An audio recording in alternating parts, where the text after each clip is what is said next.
اقوام متحدہ کی سلامتی کونسل میں بھارتی گھناؤنا چہرہ بے نقاب پاکستان نے سلامتی کونسل کو اشتعال انگیز اقدامات سے آگاہ کر دیا۔ سلامتی کونسل سے علاقائی امن کو لاحق خطرات کا نوٹس لینے کا مطالبہ، کشمیری عوام کے حق خود ارادیت کی طرف بھی توجہ مبذول کرائی گئی۔ مستقل مندوب عاصم افتخار نے سنتاس معاہدے کے متعلق بھارتی یک طرفہ اقدام سے بھی اراکین کو آگاہ کیا۔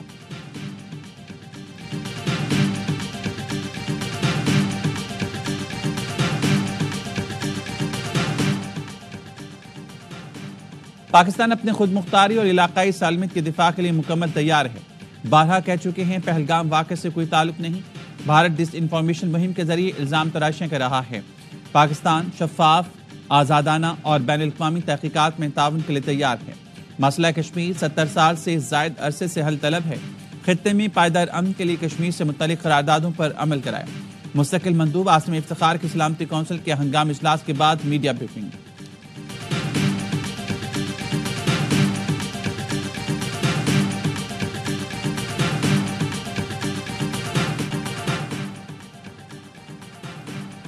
سیکرٹری جنرل اقوام متحدہ کی بھارت اور پاکستان کو ثالثی کی پیشکش، انتونیو گوتریز نے کہا پاک بھارت کشیدگی خطرناک مقام پر ہے۔ دونوں ملک تحمل کا مظاہرہ کریں، غلطی نہ کریں۔ جنگ کسی مسئلے کا حل نہیں۔ یو این آفس ہر قسم کے تعاون کے لیے تیار ہے۔ ایسی کاوش کی حمایت اور مدد کے لیے تیار ہیں جس سے سفارتکاری بڑھے، امن قائم ہو۔ وزیراعظم شہباز شریف اور یو این سیکرٹری جنرل میں ٹیلی فونک رابطہ۔ وزیراعظم نے کشیدگی میں کمی کے لیے انتونیو گوتریز کی کوششوں کو سراہا۔ پہلگام واقعے کی آزادانہ، غیر جانبدارانہ تحقیقات کی پھر پیشکش کی۔ وزیراعظم نے پاکستان کے معاشی مفادات کو نقصان پہنچانے کی بھارتی کوششوں پر تشویش کا اظہار کیا۔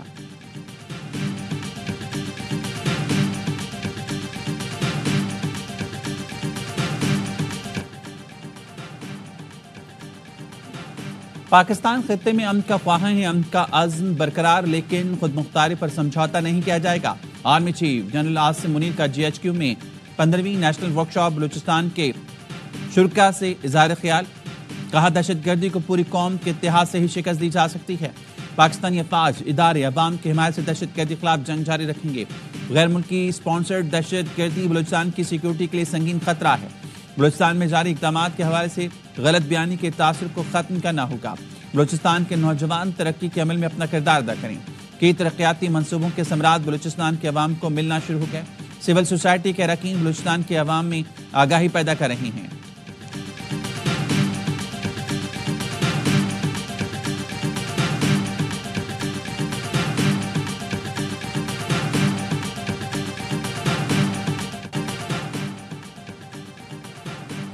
خطے میں امن کے لیے ایران پاکستان کے ساتھ۔ ایرانی وزیر خارجہ کی پاکستان کے سیاسی اور عسکری قیادت سے ملاقاتیں۔ عباس عراقچی نے صدر مملکت سے ملاقات میں کہا بھارت کشیدگی پر پاکستانی موقف سمجھتے ہیں، پاکستان کے ساتھ مل کر کام کریں گے۔ صدر آصف علی زرداری نے آگاہ کیا بھارتی اقدامات سے علاقائی امن و استحکام کو خطرہ ہے۔ وزیراعظم شہباز شریف نے عباس عراقچی کو بتا دیا بھارت کا پانی کو بطور ہتھیار استعمال کرنا ناقابل قبول ہے۔ ایرانی وزیر خارجہ نے جی ایچ کیو میں army chief general Asim Munir سے ملاقات کی۔ علاقائی سلامتی کے لیے مل کر کام کرنے پر اتفاق۔ آرمی چیف نے کہا پاکستان اور ایران کے درمیان برادرانہ تعلقات ہیں۔ ایرانی وزیر خارجہ نے خطے میں امن و استحکام کے لیے پاکستان کی کوششوں کو سراہا۔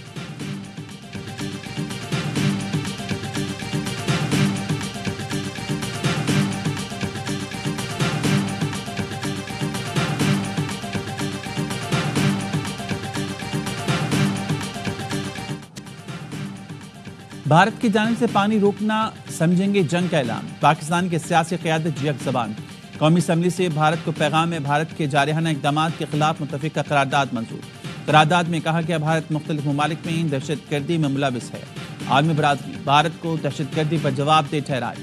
پاکستان ہر قسم کی دہشت گردی کی مذمت کرتا ہے۔ وزیر قانون اعظم نذیر تار نے کہا بھارت سنتاس معاہدے کی خلاف ورزی کر رہا ہے۔ پوری قوم بھارتی جہریت کا مقابلہ کرنے کے لیے سیسا پلائی دیوار کی طرح ہے۔ اپوزیشن لیڈر عمر ایوب بولے بھارت یک طرفہ طور پر سنتاس معاہدہ معطل نہیں کر سکتا، پاکستان کا پانی روکا گیا تو یہ اعلان جنگ ہوگا۔ پی ٹی آئی کی پارلیمانی پارٹی اجلاس میں بھی پہلگام کے فالس فلیگ آپریشن کی مذمت، حکومت سے فوری طور پر آل پارٹیز کانفرنس بلانے کا مطالبہ۔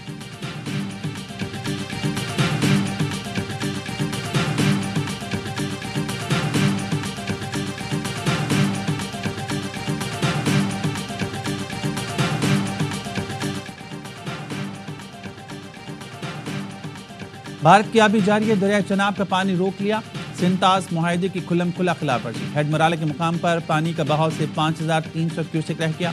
گزشتہ ہفتے دریائے چناب میں پانی کا بہاؤ 40000 کیوسک تھا۔ ذرائع کے مطابق بھارت پہلگام بگلیہار ڈیم میں پانی جمع کر رہا ہے، چناب میں پانی کے بہاؤ میں مزید کمی کا خدشہ ہے۔ We will exercise full restraint and we will not be the first one to take any escalating move. However, if India takes any adventure, then we will give a befitting reply. Pakistan کسی بھی صورتحال میں پہلا قدم نہیں اٹھائے گا، لیکن بھارت نے جارحیت کی تو منہ توڑ جواب دیں گے۔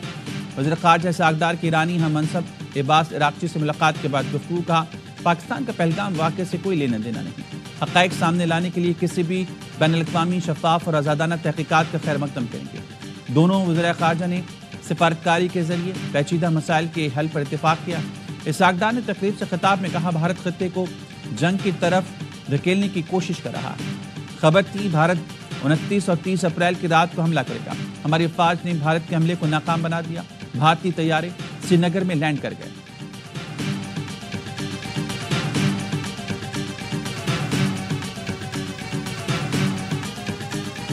نئے سٹرکچرز اگر اس نے بنانے شروع کیے تو وہ ایکٹ آف وار سمجھا جائے گا اور ان سٹرکچرز کو نہیں بننے دیا جائے گا۔ یہ پانی کا مسئلہ نہیں ہے، یہ ہماری زندگی کا مسئلہ ہے۔ بھارت کو پانی روکنے کے نئے سٹرکچر نہیں بننے دیں گے، پانی ہماری لائف لائن ہے، بھارت کے رکے گا تو جواب دیں گے۔ وزیر اعظم کے مشیر رانا ثناء اللہ کہتے ہیں، مولانا فضل الرحمان نے آج تحفظات کا اظہار کیا، وزیر اعظم اس کو دیکھیں گے۔ ہم نے کب کہا تھا کہ بریفنگ میں صرف سینئر لوگ جائیں گے، جونیئر نہیں، سویلین کا ملٹری ٹرائل ہو سکتا ہے، 30 دن میں فیصلے بھی ہو جائیں گے۔ سابق وزیر اعظم کسی گھر کو آگ لگوا دے تو کیا اس پر کیس نہیں چلے گا؟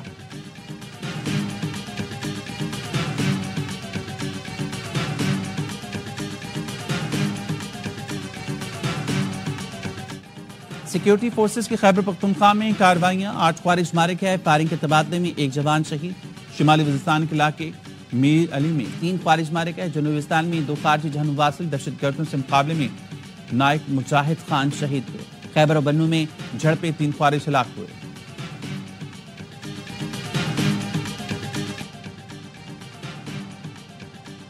پاکستان کا فتح میزائل کا کامیاب تجربہ، جدید نیویگیشن سسٹم سے لیس میزائل زمین سے زمین پر ہدف کو 120 کلومیٹر دور تک کامیابی سے نشانہ بنا سکتا ہے۔ آئی ایس پی آر کا کہنا ہے، میزائل کے آپریشنل اور ٹیکنیکل امور سمیت نیویگیشن سسٹم کا مشاہدہ کیا گیا۔ میزائل کے کامیاب تجربے پر آصف زرداری، وزیر اعظم شہباز شریف کے chairman, joint chief of staff اور آرمی چیف کو مبارکباد۔ وزیر اعظم نے کہا، تربیتی لانچ کی کامیابی سے واضح ہو گیا پاکستان کا دفاع مضبوط ہاتھوں میں ہے۔ وزیر اعظم کا پاک فوج کی پیشہ ورانہ صلاحیتوں، ملک کے دفاع کے لیے بھرپور تیاری پر اطمینان کا اظہار۔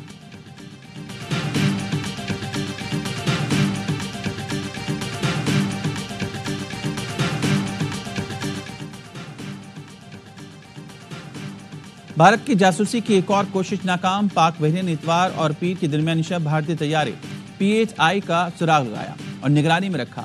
بھارت نے 29 اور 30 اپریل کے درمیانی رات لائن آف کنٹرول پر بھی جاسوسی کی کوشش کی تھی۔ پاک فضائیہ کے بروقت ایکشن پر بھارتی طیارے بھاگ گئے تھے۔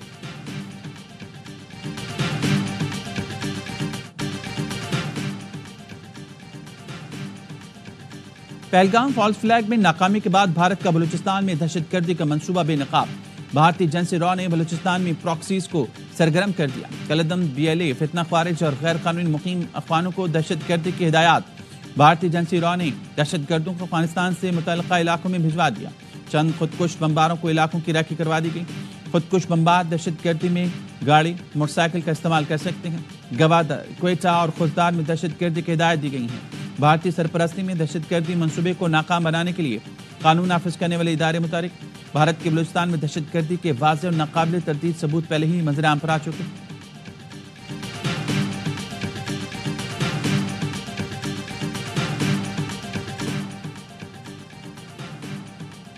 سرگودا کی تحصیل کوٹ مومن میں ایک ہی گھر کی 6 بچیاں جاں بحق، بچیاں کھیلتے ہوئے گندم کے ڈرم میں چھپی تھیں، جہاں دم گھٹنے سے موت ہوئی۔ بچوں کی عمر 1 سے 8 سال کے درمیان تھی۔ کسی کو جانے نہیں دینا، کسی کو جانے نہیں دینا۔ ایزی ایزی ایزی، شاباش، آ جاؤ ایزی ایزی ایزی، بس بس کیمرے پہ، ٹھیک ہے ویل ڈن ویل ڈن۔ کیا نام ہے بیٹا؟ کیا نام ہے؟ نام میرا کیا نام ہے؟ گلزیب ہے. آپ کا نام کیا ہے؟ رمیز کمانڈو. رمیز کمانڈو نہیں بتاتے رہے نہیں احمد ہے سر. لاہور میں ٹیم سریام نے 12 مغوی بچیاں بازیاب کرا لی. فروغ کا سرغنہ بچی فروغ کرتے رنگے ہاتھوں پکڑا گیا. ملزم 6 ماہ کی بچی 6 لاکھ روپے میں فروغ کر رہا تھا. گروہ سے بازیاب بچیوں کی عمر 10 سے 15 سال تھی.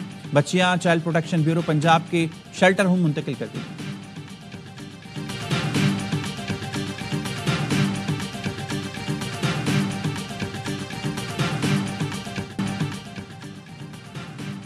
کراچی میں ڈمپر کی ٹکر سے 5ویں کلاس کا بچہ دم توڑ گیا. سماما کی پہلی پوزیشن آئی تھی. خوشی میں باہر کھانا کھا کر گھر جا رہا تھا. گلوائی پل کے قریب ڈمپر نے چنگچی رکشے کو رون دیا.